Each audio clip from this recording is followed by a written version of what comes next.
This is Beach Talk Radio. Good morning, Mr. and Mrs. America, and all ships at sea. This is your captain speaking, Mean Gene. Mean Gene. The following will be a test of the ship's whistle, the sonar alarm, the cable alarm, and the atomic attack alarm. Hello, America, and welcome to the #1 radio station in all of Fort Myers Beach. Beach Talk Radio. Here are your hosts, Kim and Ed Ryan. And a good morning, everybody, and welcome to a special show on Fort Myers Beach from the Tuckaway Cafe food cart. And we've got a great show lined up for you here at the Tuckaway Cafe. You can see Estero Boulevard right behind us. The Tuckaway Cafe food cart is open for breakfast. They are open now if you want to come down. And I am going to tell you what's on the menu real quick. Ask Bruiser to come over and share that. But we have the Sunrise, which is an egg, bacon, ham, pepper jack sandwich. The McGregor. The Meat Witch. The Snook, the Sammy, the Andrew. These are all sandwiches. Breakfast here at the Tuckaway Cafe. They have water, Diet Coke, coffee. Some good coffee here. Let's see. For lunch, burgers with fries, chicken tenders with fries, chicken tender sandwich with fries. And that's all here at the Tuckaway Cafe, right out in front of the Tuckaway Cafe and Royal Scoop building. And here's Bruiser now to tell us real quick what's going on here. Fan favorite. How are you doing? I'm good. I'm good this morning. It's kind of chilly. Nice and close because of the wicked traffic. Those big black trucks walk by and you can't hear anything. Yeah, So wait till they pull up with fish in them.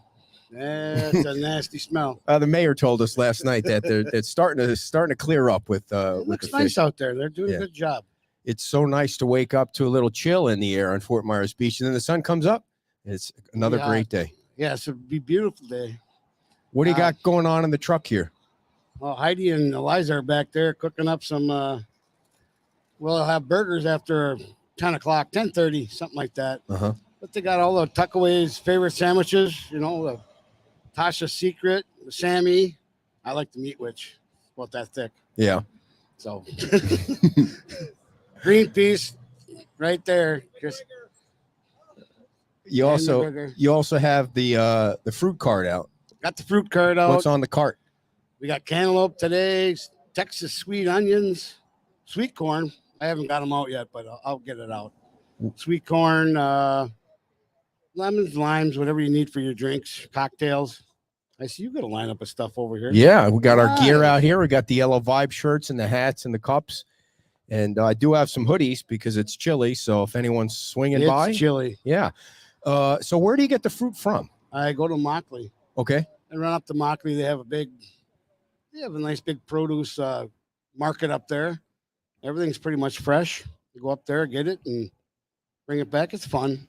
The other day I stopped the side of the road, got some honey for our next Lazy Coconut Brewing Company brew. And it's I like it. I mean, I don't make a lot of money at it, but I tell you what, it makes people happy. Yeah. So you were saying that it's been really busy since you opened up the food cart here, which is great. I'd like to see people coming down and supporting the local businesses. And you got a nice table area set up here out in front of the restaurant. Yeah, Trey and Amy been trying to figure out a way to get this thing rolling. And Trey went down over to Naples, picked up these tables, got some umbrellas. It's a nice setting. Yeah. I mean, Get the people watch, the runners and the bikers come by. And Yeah, sometimes they fall down right in front of us. Is We that gotta help right? them out, yeah, why would they fall down? Too much drinking or just not enough drinking. not enough? I'm thinking, Tripping over the debris out there. So do you know Miss Olivia's line? She says hello from Wisconsin. We've got quite a few people from Wisconsin. Danielle, Yeah. she's all right, that kid. Now, what's the latest on getting the building back open? Do you know? I think he's got Scott Allen. Nice. Allen Development doing his thing. So Yeah. I think they're just waiting on a couple of permits and they can start. Yeah. I mean, Tuckaway would be back. we're going to have a spot for the brewing company. And Royal Scoop be back. Royal Scoop will be back. Now, So- it wasn't very long before the storm that you had start brewing beer and got permit for that and the whole thing. And Yes, sir. how many different flavors did you guys hammer out there? Well, we had close to 20, I bet you 20 different, well, maybe 10, Mhm. 10, but we had, a good stock of backup beer. Yeah. And that all went out the door. So everything got hammered and destroyed. Yeah, we had Gutenberg Brewing Company from Iowa. I actually had a little charity fundraiser for us, raised like $1,600, bought a new chiller, Mhm. bunch of equipment. So You get all the equipment you need to brew again, or is yeah, it? Oh, yes. that's nice. we just got done brewing Kim's. Yeah, I don't You even do. think she knows this. So hopefully she's at home listening. But what did you guys come up with, a beer for her? We were at I think the Man Caves, Yeah, and she was sitting next to me. She goes, "My favorite beer bruiser is hazy IPA." yeah. I said, "Well, okay, we'll make one up and name it after you." And everybody was thinking, "Well, what can we name after Kim?" I said, "How about her hair?" She's always futzing with her hair. I said, "How about Kim's new do?" Or Did you say she's always futzing with her hair? I like that. Did you? Yeah. Is that what you said? yeah, every time I see her, she got something else going on. Yeah. So Oh, wow. Thank you just for that. How much does that beer cost? that's like $5. $5 a beer. $5 for a 16-ounce pint. Yeah. Yeah, it's pretty reasonable. Now you guys also lost your home. In We did. addition, I mean, you just got hammered every which way you could here. So We you're lost our business. Trey and Amy lost their business. They lost their home. Me and Heidi lost our home and lost our business. But we've come together here, and you got a couple of RVs in the back got here. a couple RVs in the back, and it's home for now. We're working on trying to get something going, but it'll be a little while. Awesome. All right, Bruiser. Well, thanks a lot. I know you got a I big appreciate it breakfast for having crowd. me on. Yeah, we appreciate you inviting us out here, and we love being here. Tell Kim her beer debuts next week. Oh, next week. Weekend. Where? Here? Yeah. Oh, all right. We got to Yeah, come yeah. down. Which day? Friday, Saturday, Sunday? Probably Friday. Nice. Friday, Saturday. We're gonna try to do a little thing out here. Oh, okay. Promote it, and Nice. All come right. out to the Tuckaway Shack here. Big round of applause virtually for our friend Bruiser, everybody. Thank you so much for coming on. And big giant fan favorite right there. All right, Joanne, you ready? Joanne is here. We got a fundraiser coming up Friday and Saturday night. And have a seat here. Thank you so much. Nice and close because of the traffic coming. And there's our camera right here. And why don't you tell us first about the organization that you started? Okay, Save Our Strays is a rescue, feline rescue, and we've actually been rescuing cats for a number of years on Fort Myers Beach. And about a year ago, I started my own rescue and called Save Our Strays. So we've been busy doing rescuing, adopting out cats and kittens, and it's been a rough 5.5 months, as everyone has had. We lost a lot of things. We lost the first level of our house, which is where all the cat things were. We lost about 25 carriers. We lost litter boxes, over 20. We lost 10 cat trees. And we also lost some of our cats. So it's been a very devastating thing, and trying to recoup from it all. But we're getting there. We're getting rebuilt, and we have our cat room almost done. We're ready to do painting and floor and windows. We're still waiting on windows and things like that. But So I know this sounds redundant for every guest that I have on the show, but you also lost your house. no, just the first level. We Okay. lost all of our cars. We lost the entire first level, everything that was in it. And that's where we had everything stored. So it was a pretty big loss. Are there a lot of stray cats on the beach? Unfortunately, not now. We don't have, we actually need more cats because rodents are running all over the island. True. I'm getting calls daily from people saying, hey, we need more cats. We lost a lot of cats in many areas with the storm. But we do have some that have made it, and we're out feeding them every day, trying to keep them healthy and going. And each day that we find another one, we're really happy because we know there's some survivors out there. So when you say people are calling asking for help with the rodents, Do you loan them a stray cat so they can kill the rodents? I mean, what's the procedure for something No, like that? well, no, but we do need to get some more cats back on the beach, and I'm looking at several things right now with the Humane Society, Lee County. They get a lot of cats from places, and they're overloaded. So those are places where I can help them, and hopefully they can help us, and we can give these cats a place to live. I've had neighbors that have said, "Hey, we have no problem. We'll feed them and we'll take care of them, but we need them here to help kill these rats," which they will do. They don't eat them, but they'll break their necks and kill them. And You say that so subtly, like it's an everyday occurrence for a cat to snap a rat's neck. No, I mean, not really. I mean, if they're out there and they see them, yes, they will. We used to, off the beach on San Carlos Island, we used to find dead rats laying all around. Yeah. And that they had killed around the gas station in that area. Nothing's more disgusting than a rat. Oh, yeah. Really. And mice. Yeah. They're So not too good. let's see. Sherry had a question. Do you spray and neuter strays? Absolutely. Oh, no kidding. We've probably in the last 16 years have fixed over 400 Wow. females, males. We take them in, we get them fixed. They get rabies shots. And, we watch for any medical problems. If we see any that are injured or hurt, we make sure that we, trap them and take them and get them the help that they need. How many stray cats did you have in your house when the storm came through? Well, I didn't have any stray cats because mine are all domestic, adoptable cats and kittens, a lot that I have raised sometimes from kittens. And probably I had about 25, and we lost 13. We found 3 of them, and still trying to find 6. There's still 6 out there somewhere that we haven't located. We found 4 deceased.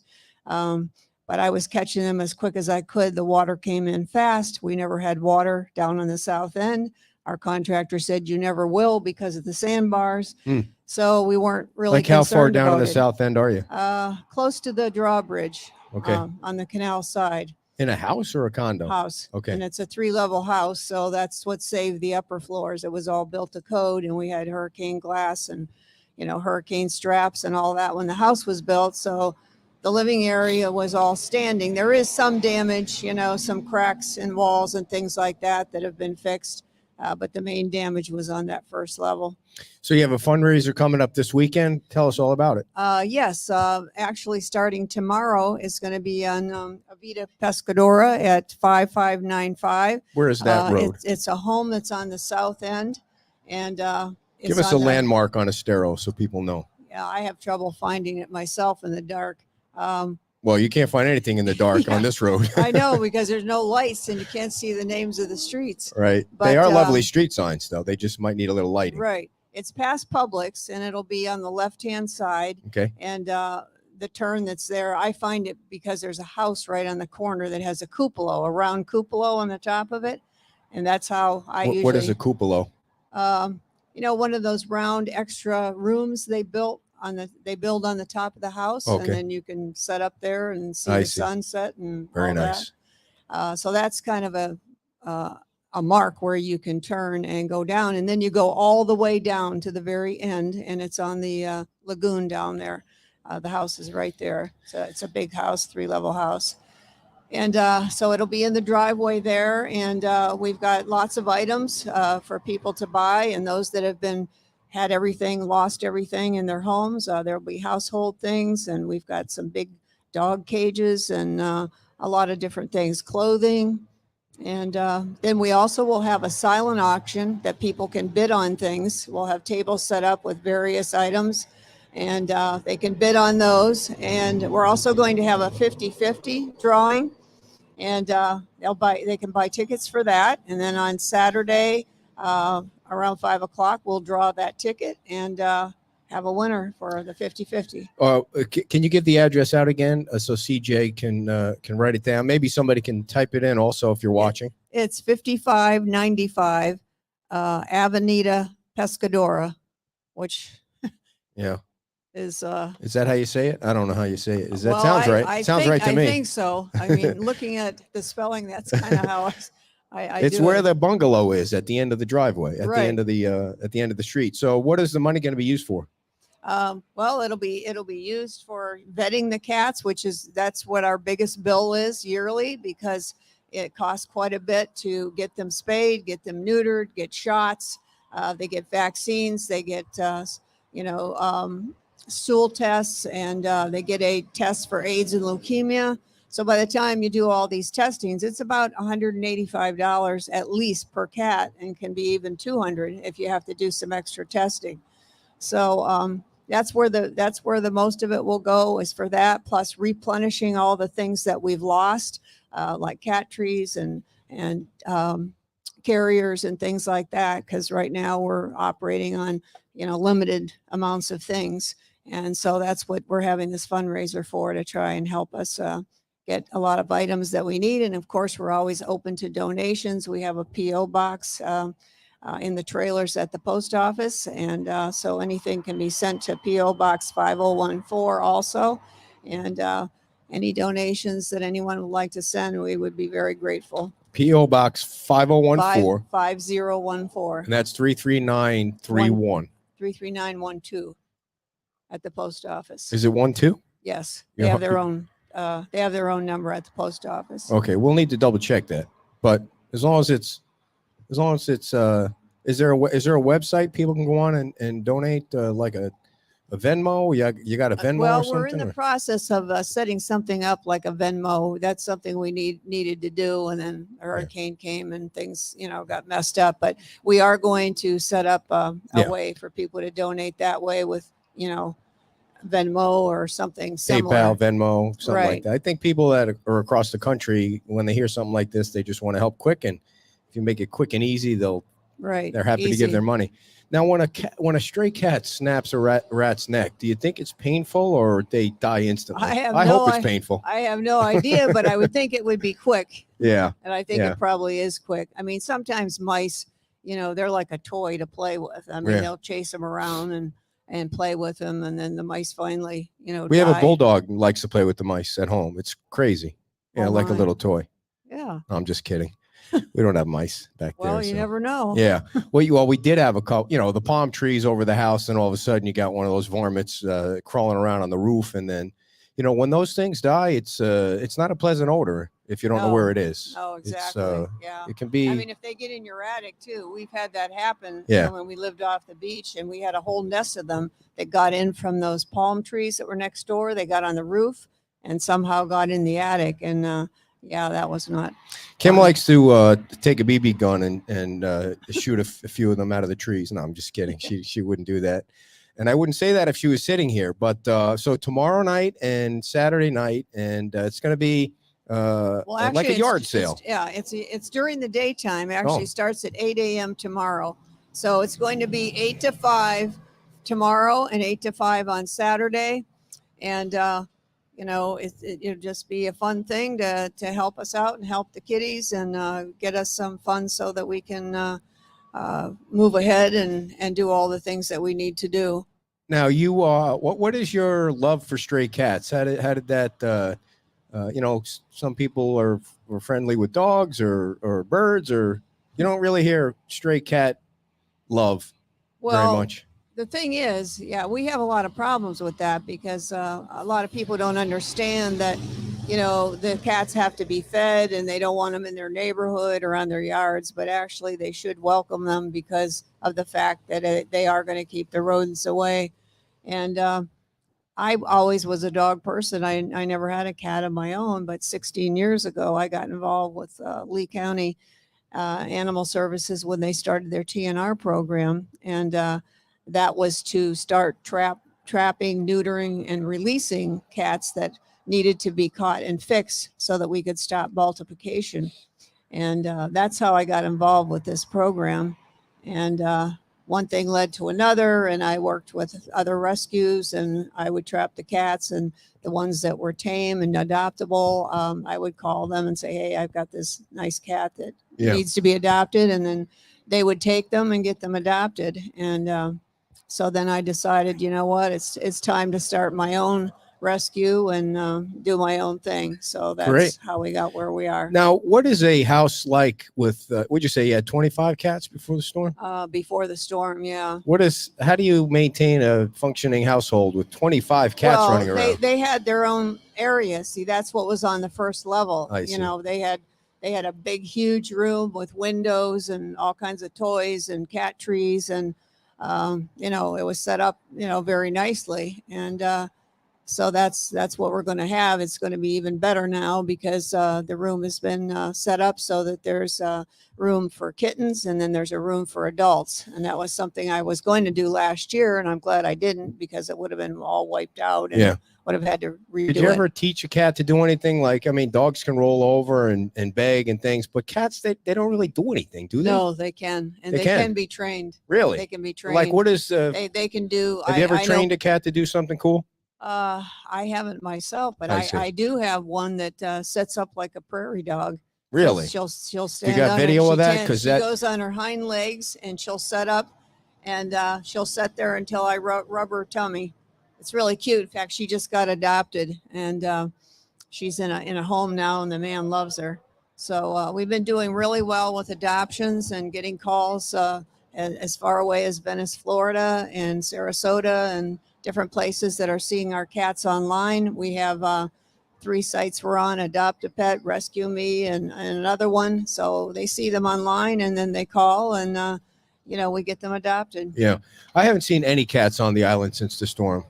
No, there's not very many, and that's why we're getting a rodent problem. Yeah. And years ago, I was told that they brought 30 cats over here when the island was just a dirt road, and it was loaded with rodents. And some of the people went over and they got 30 cats from somewhere in Fort Myers, brought them over here, and that took care of it. And then they didn't have a rodent problem. So they serve a real purpose, and that's why we want them on the island. Yeah. Because if we have no cats here, it's not going to be a good situation. Well, how are you going to get some more?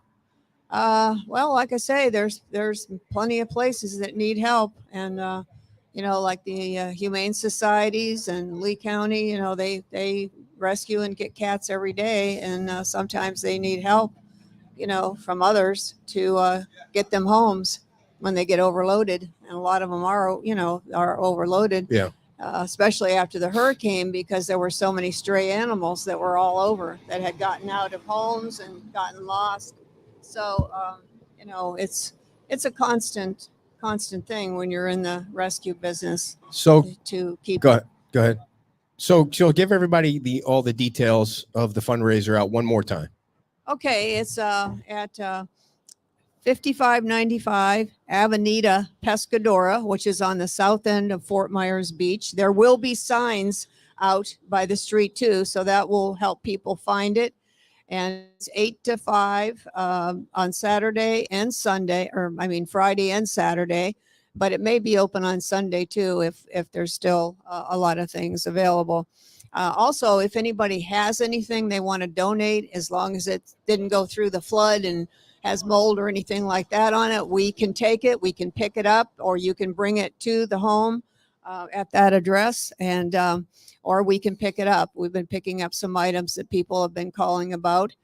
And also, if anybody wants to donate any cat food, either wet or dry, we'll have a box there where people can drop those items in also.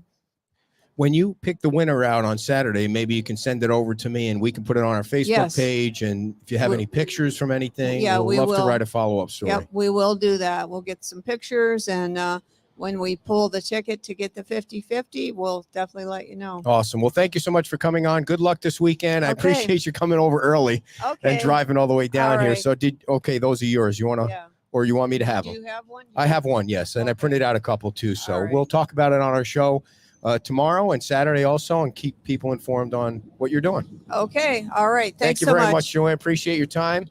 And again, folks, the event is all day tomorrow and Saturday. There's a silent auction, a 50/50 ticket sale. It's at 5595 Avenida Pescadora, right here on Fort Myers Beach. You can drop items down. The phone number to call is 239-851-3485. And 100% of the proceeds go to benefit the Fort Myers Beach Save Our Strays Feline Rescue. It is, by the way, an official 501c3. Volunteers are always needed, so you can give that phone number a call if you want to help out, 239-851-3485. The yard sale is tomorrow and Saturday, so if you can help out, that would be wonderful. Thank you so much for coming on, Joanne. And I just want to give everybody an update before we get to our next guest. The big event that we have is Saturday. It looks like the weather is clearing up nicely, so the sunset celebration will begin at 5 o'clock. That's when the music starts. And it'll be Stephen Clark at 5 o'clock, and then Coastal Cowboy from Marco Island after that. And all the Fort Myers Beach nonprofits will be there. So you probably want to come down a little early, wear your yellow Army shirt. We want a big, gigantic group picture of everybody at the event on Saturday. I was a little worried about the weather for a while there, but it looks like it's clearing up nicely for Saturday. And again, it's 5 o'clock to 8 o'clock, sunset, right behind the band. And we'll have plenty of our merchandise. We're also, I don't know if you watched the show last night, we have a couple of new things that we're unveiling, including our zip-up hoodies, the blue tank tops that Kim picked out. And we're also unveiling our new hat that says, "Make Fort Myers Beach Great Again." How do you like that? That's all coming up Saturday we'll be down there at 2 o'clock. So if you want to come down early and get a good seat, get a good spot, that'd be great. Our special guest today, along with Vice Mayor Jim Adderholt, is Eric Doden from Indiana. Could be the next governor of the great state of Indiana. Welcome to the show. Yeah, good morning. Thank you. Appreciate you coming on. Good morning, man. Jim, the first thing I noticed is what a sissy I am. Like, there's people walking around in shorts. Ladies are walking around with, half a shirt on, and I've got 3 shirts on, jeans and underjohns underneath. It's all the Florida people who are complaining about the cold weather this morning. Everybody else seems content. Bruiser's got shorts on. Heidi's got a short sleeve shirt on. It's cold in Indiana, though, right? Yeah, I know. Look at you with a short sleeve shirt on. So what brings you to Fort Myers Beach? Well, we just have a lot of friends down here, obviously people from Indiana that are here for the winter. And so we're visiting with them and catching up with them. And we're here for just a couple of days. Okay. And Jim? Well, I heard Eric was going to be down here, and I said, Eric, I want you to come over and see some of the challenges that we're facing here in Fort Myers Beach. And he and his wife Macy are here this morning. I wanted to give him a little tour of the island, get a sense of things, because if he becomes governor, he's going to deal with natural disasters like this, and he's going to need to see, this is really the creme de la creme of natural disasters, unfortunately. So, but Eric's down here just to listen and to talk to folks. There's a lot of Hoosiers on this island who've come out to see Eric this morning, and a lot of Hoosiers who are fans of your show. So it's just a great opportunity for him to get to know people and for people to get to know Eric. More importantly, I served with Eric in the Pence administration when Mike Pence was governor, and Eric oversaw our economic development efforts. And I can just say, I want to let Eric do most of the talking this morning, but I can just say Eric's one of the finest people I've ever served with in public service, and I've been involved in public service for almost 35 years. He's somebody of integrity. He's somebody who gets stuff done, and he's a decent person, and we need that in politics today. When you drove or came through the beach and saw what you saw, what did you think? Well, John and Christy Hennessy are dear friends of ours. So we've been on this island, a lot over the last few years. And it is amazingly devastating to watch. At the same time, what I love to see is the hope and energy of people beginning to clean it up, come out and, restore things. And that's what it has to be all about is, how do we take something that happened and make it positive? Mm-hmm. And why do you think the federal government is a colossal failure when it comes to helping communities like Fort Myers Beach out? FEMA has been the worst organization that I've ever seen try and help a community out. Yeah, I've been trying to convince people for a long time that we need to pay a lot more attention to our local and state government because that's where the real action happens. That's where things change. It doesn't really change at the federal level. The federal level it just is such a bureaucratic mess. And they can't hardly, they can't really impact our lives on a daily basis. And that's why I'm so deeply committed to being involved in state and local politics. FEMA has one job, and that's natural disasters and to help communities through it. And it just seemed like the people on Fort Myers Beach were getting punched in the face every time they thought they could get help from a the national government, especially FEMA. Yeah. That's why I think it's so important for us to work together as a community. And we did that in Fort Wayne as we begin to rebuild our community from, some of the devastation that happened when factories begin to move and things begin to change. Right. And even in our small towns, I'm deeply passionate about the 2 million people that live in small towns in Indiana. They have had a lot of economic challenges over the last 50 years, and we're finding ways to restore those communities and bring vibrancy back to them. And it's just a very exciting time to be part of that journey. What do you Just go a ahead. Go ahead. sidebar on that is just there's a very large General Electric factory in Fort Wayne that's laid dormant for literally years, and Can you hear it okay? Okay. and so at this is a factory. I was born in Fort Wayne, and my father worked at this factory. He was an engineer right out of Purdue University, and this is a factory that Eric, through his sheer determination, has renovated into this amazing. I'll use the word renaissance again for Fort Wayne, but talk a little bit about that, Eric, because this is a place my dad worked. It was closed for how many years? Yeah, they're nearly vacant for 50 years. It was right in the core of our city, right next to our downtown, about 1.2 million square foot. At one point in time, we estimate 20,000 people worked in that facility. So it was a deeply emotional facility for people all over the community. And you couldn't walk in it. It had environmental issues, and it was just disastrous. And so we came in about 6 years ago, began to negotiate with GE in 2014, eventually got them to sell it to a developer. And today, after 5 years of putting this deal together, it's 700,000 square foot of Class A office space. It has a STEM high school in it. It has a food hall. It has a hospital or a clinic where people can come. And that was a desert for healthcare desert. It's just been really exciting to see how this thing has come back over the last 2 years. And I tell you, Eric had a lot of help with this, but he literally willed this to happen. There were so many obstacles along the way, but Eric, just through sheer determination, I mean, it's really transforming Fort Wayne, and that's what he wants to do to Indiana, or for Indiana. What is your Main Street initiative? Yeah, so I believe that the private sector has to lead and local leaders have to lead, but that state and local government have to be a good partner. And so it's $100 million a year for 8 years. We spend about $1 billion a year in state government on economic development, but we've never had a game plan for the 2 million people that live in towns 30,000 or less. So we're going to put $100 million a year for 8 years and tell the private sector, use it or lose it. This is our being a partner to you. And when we have a book that we've written about how we've done this in Van Wert, Ohio, that shows them how they can transform their communities across the state of Indiana. What are some of the businesses that you think need to be added to small communities like that, main streets like that, to survive? Yeah, that's the kind of the fun of it, because every main street has a different model, but in general, we tell them to follow the 10-10-10 model. So you need 10 restaurants, you need 10 retail establishments, and 10 entertainment venues.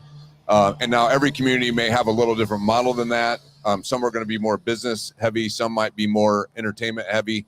But that's what the joy of the journey is for that community, is they have to decide, what businesses do they grow, who starts businesses, what talent do they have. How long do they have improve. to use that money? It will be $100 million a year for 8 years. 8 years. Yeah. Okay. So it's really not a matter of how fast they have to use it, although it's use it or lose it. Right. So what it will inspire is people to get busy and get And moving. does that involve raising taxes, or is that already in your budget? It's already in the budget. So how do you get all the business owners that might be on a main street to agree to something? We have something going on right down here in Times Square where you got a bunch of different business owners. The town owns the street. The county owns 2 parks on each end. How do you get people to agree on something that'll turn the community vibrant? Yeah, so that's part of what we've seen in our journey. The key is how the leaders collaborate, how they work together. In Van Wert's case, what they decided as a business community is that they, through their foundation, were going to own all of the buildings in common through the foundation. So they had 100 buildings in their downtown. 80 of them were falling down. Huh. And so they put $3.5 million of their foundation into a fund. And in 18 months, we bought 54 of their 80 buildings. And now we're restoring 11 of the 54. We'll restore all 54 in under 7 years.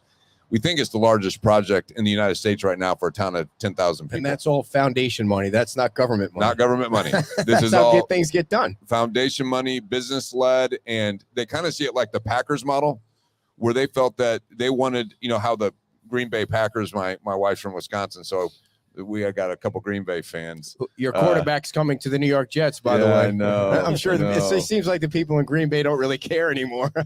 You can have them. But, in Green Bay, the whole community owns the Green Bay Packers, so Sure. they'll never move. In this case, they had the same model where they wanted the whole community through the foundation to own their buildings so that those buildings would constantly be restored and renewed and revitalized. Gotcha. So, go ahead, Jim. So Eric, you've kind of pioneered this already when you were head of economic development with their regional cities program. Explain how those funds were utilized by regions of Indiana that have sort of been neglected or overlooked over the years. Yeah, so in Indiana, we have 12 regions, give or take, and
it. Yeah. And it's been able to help us attract and retain talent. So that's an example. And we have examples all over South Bend and Evansville and Fort Wayne of projects like that were on almost dead and were able to be resurrected and brought back to life, and it changed the entire community. That's great. Ed, I'm really shocked as a hardcore journalist that you've not hit Eric with the rapid round of questions. I do have them right here. I was and very disappointed because normally you go right to that 60 minutes grilling. I'm actually really going to tough questions. I'm actually going to save it for the end, Jim. And Oh. it's my show, by the way, if No, you don't listen, mind. I like you to do it. normally lead with these. That's the reason why I asked it. It's I my would Never never, a format. bad back, man. You can't be joking like that. It's killing me here. I would never tamper with the master. Now, why do you want to run for office? I mean, it just seems like it's you get beat up by people, and people you hear now that Trump is doing opposition research on DeSantis. I mean, it just seems like it's a war to be in, and your families get attacked and all that. So why? Well, first of all, it helps that I have super thick skin. Okay. But- Yeah. But no, I think for me, one of my mentors told me this. They said, people run for 3 reasons in politics. They run for power, they run for prestige, or they run for profit. And I really think you need to run for purpose. Mhm. And when you look at the programs we're talking about with the Indiana Main Street Initiative or regional cities, our purpose is to make sure we have vibrant communities all over the state of Indiana. We can't be a state where 1 or 2 or 3 communities are doing well and 100 are suffering. We need 100 communities to be doing well. We can't be a state where 4 or 5 counties are doing well. We need all 92 counties to do well. And I think the reason I'm running is because we truly believe in what we're doing and that we can make a difference in people's lives. And we have a purpose here that we are pursuing. And that makes it worth getting up every day and being part of this process and journey. And Eric, is it part of your? I've heard you say that your family has a history of service as well. Isn't that part of what motivates you? Yeah, my grandpa was a pastor of rural communities in Indiana, and so we really grew up with the idea of serving, people. And my mom and dad went to Moody Bible Institute, and they came out.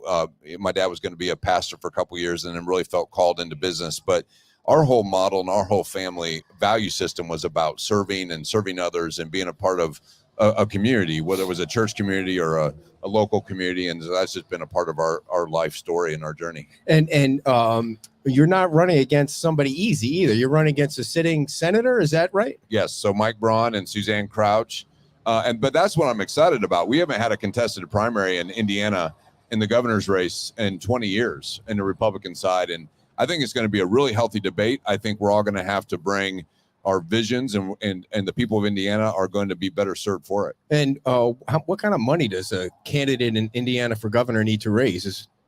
Well, in a Republican primary contested, it's probably between 10 and 15 million. And then in the general, probably more than that. Well, in the general, everyone coalesces, and that will be, probably about the same amount. And I probably should know this, but is it more of a Republican state or a Democratic state, or is it 50-50 or? No, it's leans more. You probably know this. No, better than I it's do, been Jim, leaning over the last couple of decades. It's been leaning Republican, Yeah. but for a while it was the Democrats. It kind of goes back and forth, but I right see. now it's kind of leaning Republican. And I don't know if you heard of this guy, but we had some guy named Mike Pence on the show a few months ago, thanks to Jim, and it seemed like he's running for president. What do you think about that? I'm excited to see what he decides. Oh, come on. That's a great answer. Nobody knows, quite Nobody honestly. knows. Yeah. I mean, only Mike I see you're knows. working in those political answers right away. Nobody really That's an does know. In accurate fairness, answer.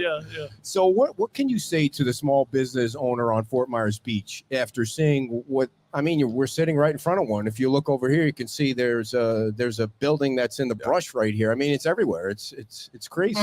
We're seeing 4 debris trucks go by right as we speak. Yeah. There's those, and there's right next to us a monstrous debris And truck. this is 6 months after Yeah. the Tell you storm. the bizarre world in which we're living in right now.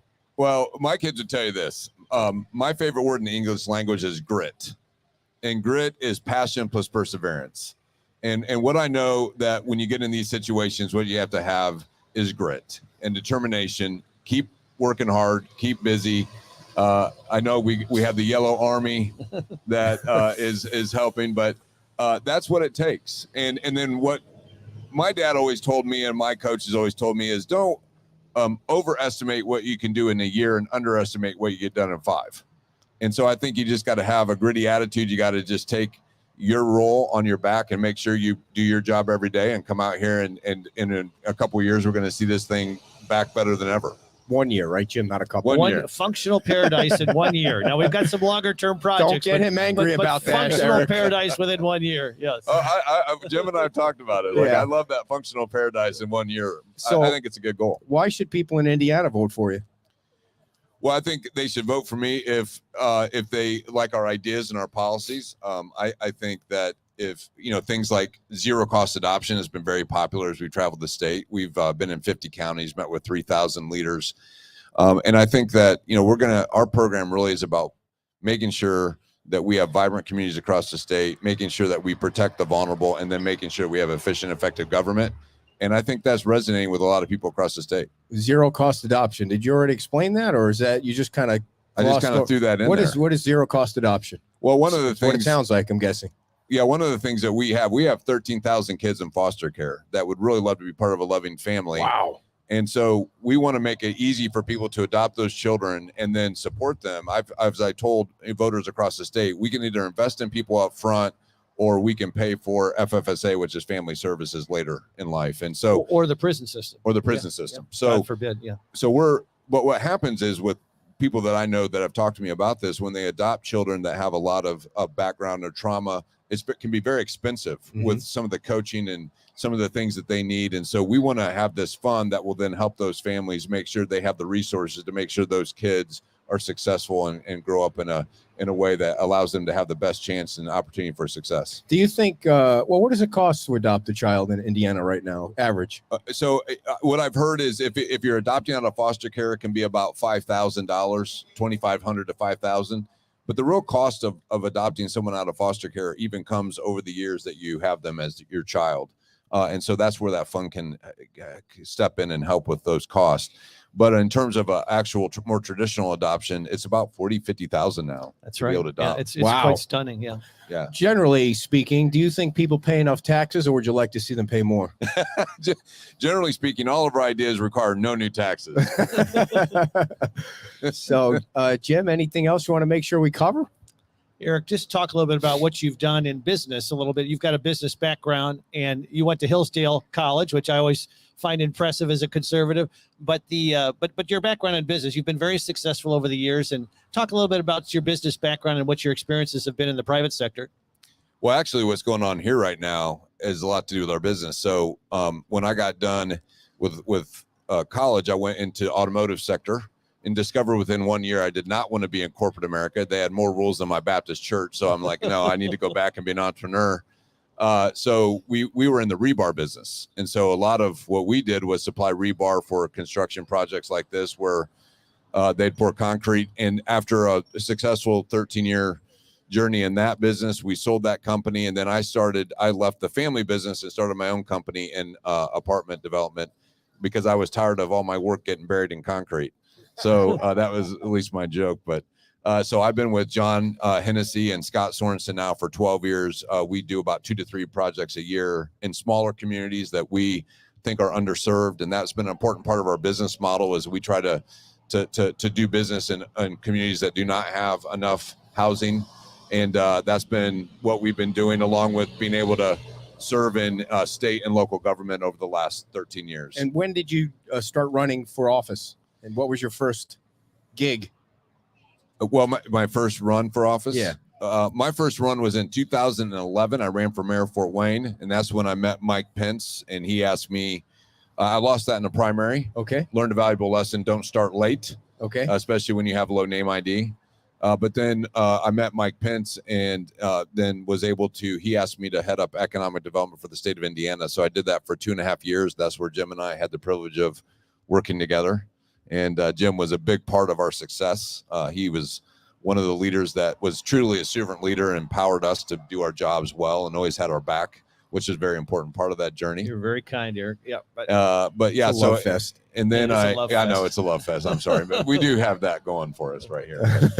But yeah, so that was a front row seat really to what we begin to see around the state of Indiana as a lot of opportunity for improvement throughout the state. And that's been, how we got here. Awesome. All right, Jim, here we go. Oh, here This it is goes. where you get to Questions. personally know the candidate, everybody, or the guest. So there's a ticking clock here. You're not supposed to be thinking about these questions very long. Are you a dog or a cat person? Hey, my wife is a cat person. That means I'm a cat person. You see, you're supposed to answer these quickly and That not was still pretty concise. a favorite. I do love Christy's dogs. What was your favorite TV show growing up? Hogan's Heroes. Very nice. Your favorite movie of all time? My favorite movie of all time. Oh my goodness, man. I don't watch movies.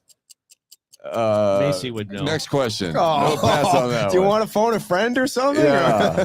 Favorite movie. I'll think about that one. We'll come All back right. to it. We'll stick this to one. The most interesting person you know outside your family and outside Mike Pence. Oh, come on. Come on. Jim Adderholt. No, that's can't a be cop Jim. out. That's a cop out. That was a cop out. Okay, Oh, we're you're not passing giving on me that one too. No, I told your comms person this was going to be friendly territory. She said, "Yeah, another shark reporter who says it's going to be friendly territory." Now I'm asking them all the tough questions, Jim. If you had 30 minutes and a tape recorder, who would you interview? I would like to interview C.S. Lewis.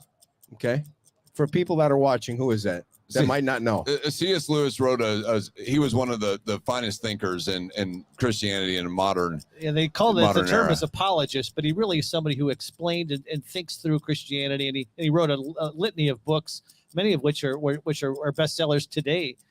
Mere Christianity is one of them, and he's done a whole bunch of a series, and he's a very famous sort of theologian. Yes. I got to read more.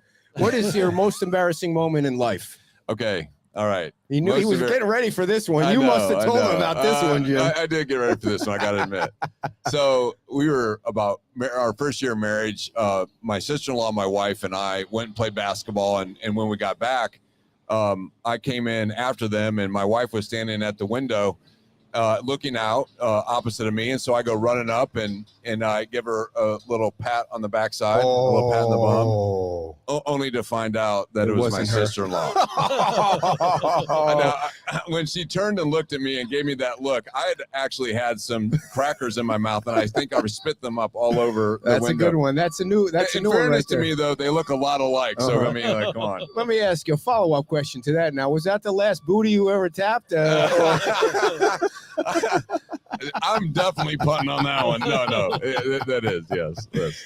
You can't be the same answer as before, but if you were to ride across the country, it can't be your wife, in an RV, who would you want sitting in the passenger seat that you would talk to the whole way? Well, today I think it'd be fun to be with Peyton and Eli Manning. Oh yeah, those two are lots of fun. That would be a fun trip. You got to admit. Well, thank you so much for coming on. The next governor of Indiana, everybody, Eric Doden. Hey, Thanks for coming to Fort Myers Beach. We appreciate your time very much.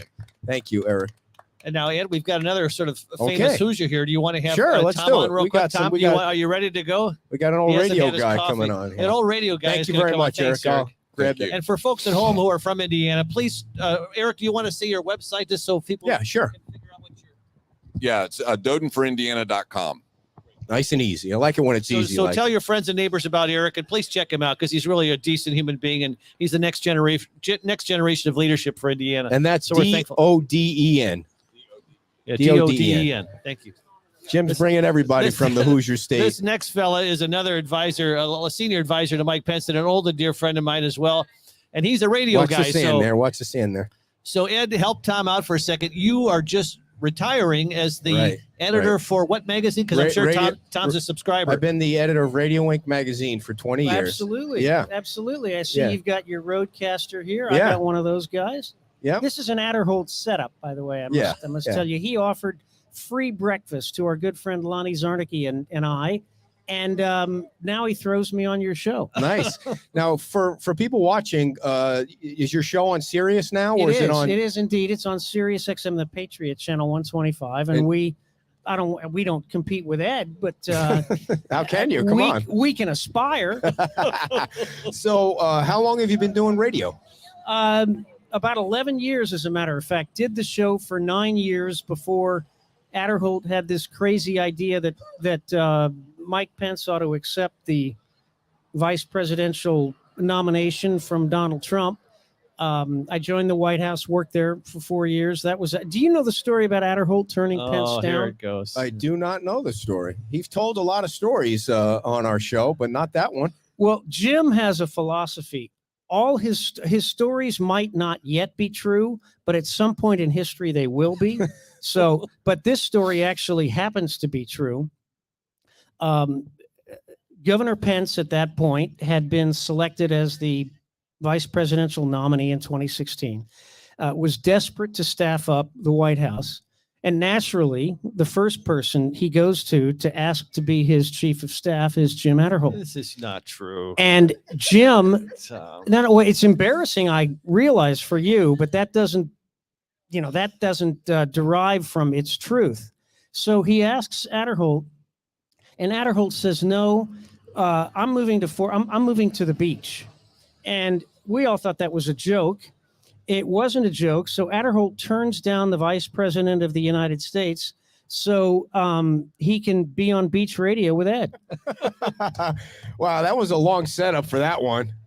Thank you for saying that, though. Now, you don't thank me. It's true. Now, you said 9 years before you went to the White House on regular radio? Or as also the same show, Sirius XM. Gary Bauer is my, I would say, co-host. He would argue that I'm his co-host, but it's called the Bauer and Rose Show. And it's conservative talk? Yeah, it is indeed. And you're filling in sometimes on regular radio for? I do, yeah. For whoever is in the Sirius XM rotation, if it's David Webb in the morning or Andrew Wilkow or Mark Levin or sometimes Sean Hannity, but that hasn't been for a while. Okay. What do you think of the radio industry right now?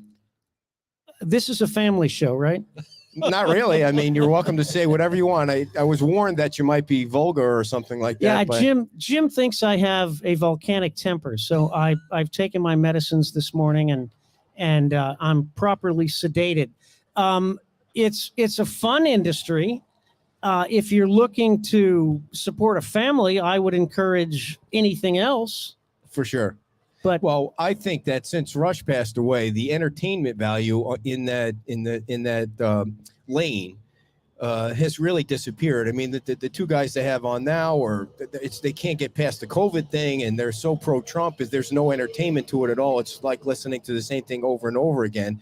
you recognize the importance on the show with your co-host about how important the entertainment part of it is? Well, it is. Obviously, you've got to keep an audience, maintain an audience. We try to educate, inform, and entertain at the same time to provide analysis and or insight that you don't get elsewhere. There are so many angles to each individual story that we look at, and we live in a world now where it's kind of like lemming media. In other words, if you follow or look at mainstream media, it's all the same. It's there's one narrative, and that narrative is exploited until it's completely dead, and then it's revived in the same pattern. If you watch all the major media or listen to the major media or read it, it's all variations on exactly the same theme and exactly the same political agenda or purpose. So I think people are hungry. They're desperate for alternative ways to look at, the old Groucho Marx line, who are you going to believe, me or your lying eyes? Well, I think people are desperate to find folks who are able to articulate what it is they're seeing with their own eyes. Mhm. And that's not what they're getting in the media. I always wondered what a host on Sirius XM got paid. What is your salary? I can't possibly, that's in my contract. I'm not allowed to disclose that for fear of invoking tremendous jealousy and hatred on the part of all my competitors. They just laid off a bunch of people. I'm glad to see that you're still there. Well, when you're paid nothing, Okay. very little is expected of you. No, it's, you don't make a living doing that, or I don't. Maybe Jim does, but I don't. Yeah.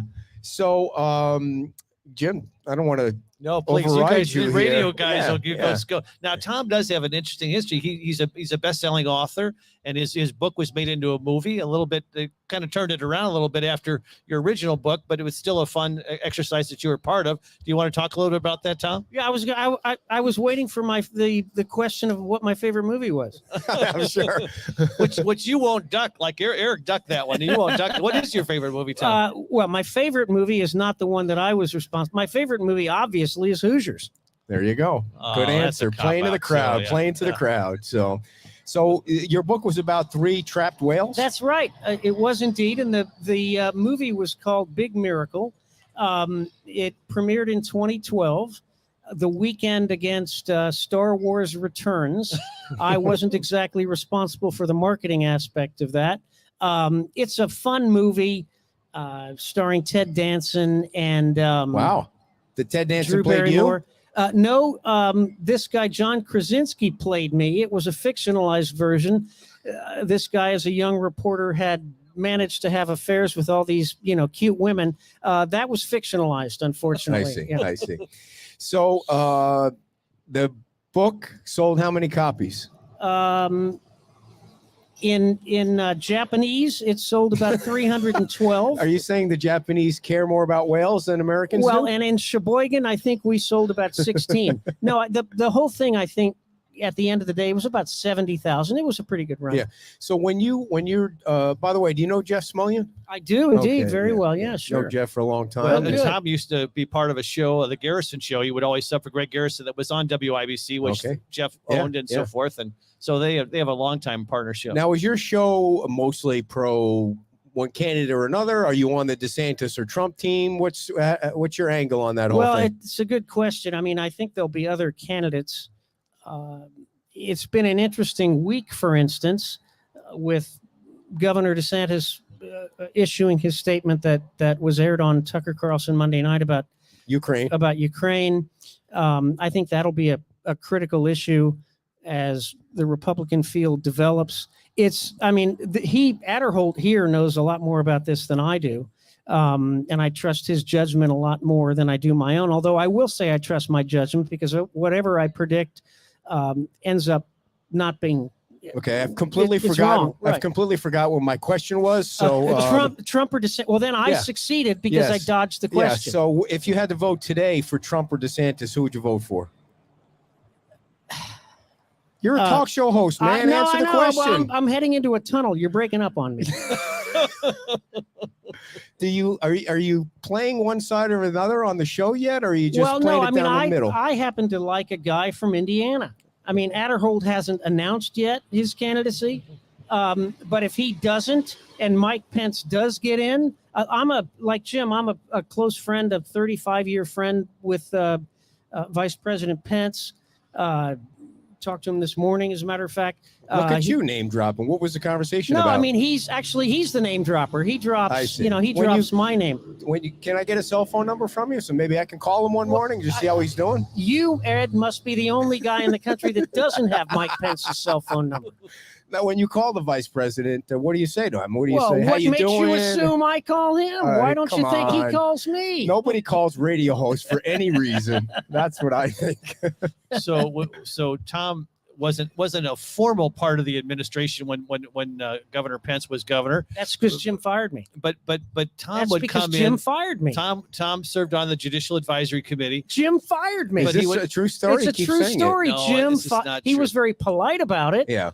No, so Tom would come in as a longtime friend and advisor to Mike Pence, and the staff would, particularly the media staff, would cringe because Tom would have these radical ideas and interesting thoughts, and it would always stir things up, and the staff would always be disruptive to the staff. But I loved having Tom come in because he would come in and he would literally, to the governor in a respectful way, give him the business and cut him down to size in a fun way and keep him humble. Right. And it was great to have Mike Pence is one of these guys who was not intimidated by that. His brothers would come in and razz him, and it kept him grounded. And Tom was one of these guys who just helped keep the governor grounded and helped his sense of humor and just kept him sort of connected to people in a way that, sometimes people surround themselves with yes people. And I don't think that's terribly healthy, but Tom would come in and always challenge him in a fun and loving way, but it was good for him.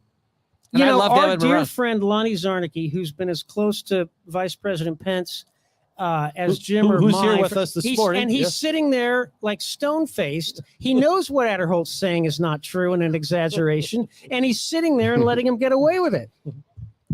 What time's your show again today? Well, I mean, it's 5 days, right? It is. It's 10:30 this morning. We backed it up because I've got a big hit on Ed's Beach Radio. It's Beach Talk Radio. Beach At least Talk you could do is Radio. get the name right if you're coming on the show. Come on, brother.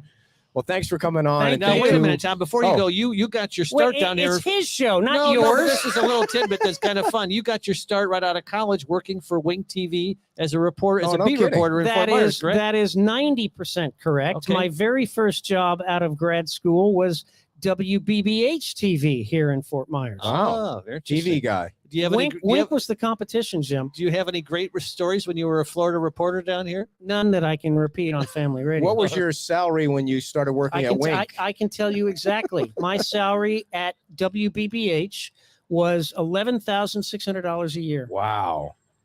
and I was overpaid. Look at you come a long way. I was overpaid. Are you overpaid at Sirius, or are you feeling comfortable with that? I'm not overpaid at Sirius. Did you ever run into Howard at any of the studios? I'm sorry? You ever run into Howard Stern at any of the? I do. I have a couple of times. My big claim to fame before he died was He David. didn't die yet. David Bowie. Oh, I was gonna say. It's amazing he's still going after Yeah, it's no like kidding. 50 years. Yeah, so yeah. thanks a lot, Tom. Thank Appreciate you, it. sir. Good Appreciate luck. your time. Good to have you with us. Thanks, man. Jim, thanks so much for setting all this up. I mean, it's so great to be out here at Tuckaway Cafe and seeing these guys, working as hard as they can out of a food truck before they get things open. It's great to have the Tuckaway truck, and I have to, even before the Tuckaway food truck was open, Bruiser has his fruit and vegetable cart, and it started on Tuesdays, Thursdays, and Saturdays, and my wife Brenda and I would come over, and we concocted this thing called the Bruiser salad, where we get mango, pineapple, and fresh strawberries, and we chop them up and we let them marinate overnight, and he's got the best fruit and vegetables out here. And I encourage people to stop by not only the Tuckaway Cafe, but also Bruiser's fruit and vegetable stand, because it is spectacular. And they do a great job. They have great product, and we're hoping this building can get restored soon and be back in business in full scale. And I know they said they're going to be brewing beer again starting next weekend, which is a nice addition to what they have here. And I think, I don't know if you've mentioned this yet, but I think the building right next door is one of your sponsors, correct? Royal Scoop. There Yeah, you go. yeah, I and thought they're you'd want to get a plug in for them. They're going to be coming back. So The official ice cream of Beach Talk Radio, if I remember correctly. Is That's that right. Yeah. That's right. And we know we're going to have you on stage. It looks like the weather's clearing up for Saturday. We're going to have you up there on stage to say a few things, maybe talk about the school a little bit. Alex King's going to get up there and do a check presentation to one of the local organizations from the King Foundation. And then Stephen Clark and Coastal Cowboy and all the nonprofits in Times Square. It looks like the weather's pushing through to Sunday. But I think the biggest draw, Ed, and I hope this is not a secret, but you wisely have selected to sing the national anthem, the 4th and 5th graders of the Beach School. Is that correct? We're working on that. We don't know yet if they're available, but that would be super nice. Oh, so that's still in the works? It's still in the works. Well, yeah. I sure hope they could do Yeah. that, because they sang at a local hockey it was great. game here or match in Fort Myers. And boy, it gives you goosebumps to see these kids sing. Yeah. All right, Jim. Thanks so much, and thank you Thanks for for being inviting here, us Ed. to with your Indiana friends. Okay, good to be with you. Jim Thanks. Take Matterholt, care. everybody, the vice mayor of Fort Myers Beach. All right, everybody, we are wrapping things up here from Tuckaway Cafe for our special Thursday morning show. Tomorrow night we'll be live from Mangaritas on 41, 5 o'clock, the happy hour show. Saturday morning we'll be at Wahoo Willie's at 11 o'clock. We'll have all our merchandise. We got hoodies. We got the Yellow Vibe shirts, hats, cups, all that. We have some brand new products that'll be available on Saturday. And I get there at 9:30 in the morning. We're doing a walk around at 8 o'clock. And I think, yes, the Estero Beach Club is our walk around on Saturday. Then Saturday afternoon, come down early, enjoy the great weather on Fort Myers Beach in Times Square. And then the concert starts at 5 o'clock. Then on Sunday, Kim will be doing her bike. So plenty of content we'll be passing along to you. Thanks for tuning in this morning, and we'll see you tomorrow night. Bye-bye.